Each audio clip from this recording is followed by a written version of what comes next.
Le sommet du G7 à Biarritz s'est ouvert sous haute tension commerciale entre les États-Unis et la Chine. Et Sylvain, les chefs d'État sont arrivés, les rencontres en tête-à-tête se multiplient. Oui, c'est un sommet qui doit commencer au cours des prochaines minutes, en fait, pour un souper d'État et par la suite les discussions tout au cours de la soirée pour se poursuivre demain où on va vraiment rentrer dans le cœur là, des discussions sur plusieurs sujets. Là. Alors, les chefs d'État qui sont arrivés un peu plus tôt, vous voyez le président Donald Trump, bien sûr, suivi des autres délégations.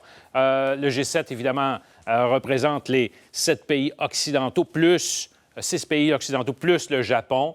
Pour Boris Johnson, c'est une première, bien sûr. Il a remplacé, vous le savez, Theresa May cet été. Quant à, évidemment, Angela Merkel, c'est probablement un de ses derniers. Elle termine actuellement son mandat au cours des prochaines années. Elle a indiqué qu'elle ne se représenterait pas. À l'enjeu, bien sûr, on a parlé de la question de l'Amazonie, évidemment, qui s'est encore propulsée carrément au début de l'agenda. Mais là, il y a les questions commerciales là, qui commencent évidemment à préoccuper davantage.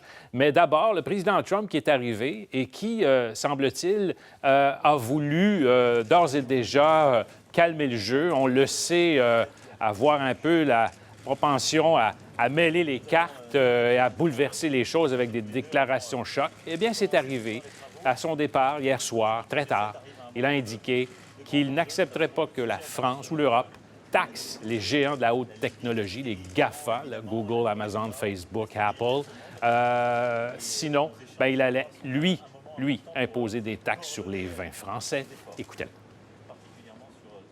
I don't want France going out and taxing our companies. Very unfair. And if they do that, we'll be taxing their wine or doing something else. We'll be taxing their wine like they've never seen before. I don't like it. That's for us to tax them. It's not for France. Toujours le même ton, et le président français, lui, lance un message au président américain, Sylvain. Oui, parce qu'évidemment, encore une fois, escalade au niveau commercial, des droits de douane de la Chine et les États-Unis.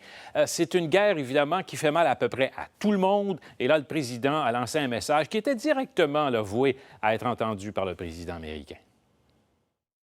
Convaincre tous nos partenaires que les tensions, en particulier les tensions commerciales, sont mauvaises pour tout le monde. Nous devons réussir à avoir une forme de désescalade, c'est-à-dire à stabiliser les choses et à éviter cette guerre du commerce qui est en train de s'installer partout. On va avoir un œil aussi aujourd'hui et demain sur les manifestations qui se déroulent au pourtour parce que vous comprendrez que les mesures de sécurité sont énormes. On parle de plus de 3000 policiers qui ont été donc délégués en fait pour assurer la sécurité du sommet. Merci Sylvain.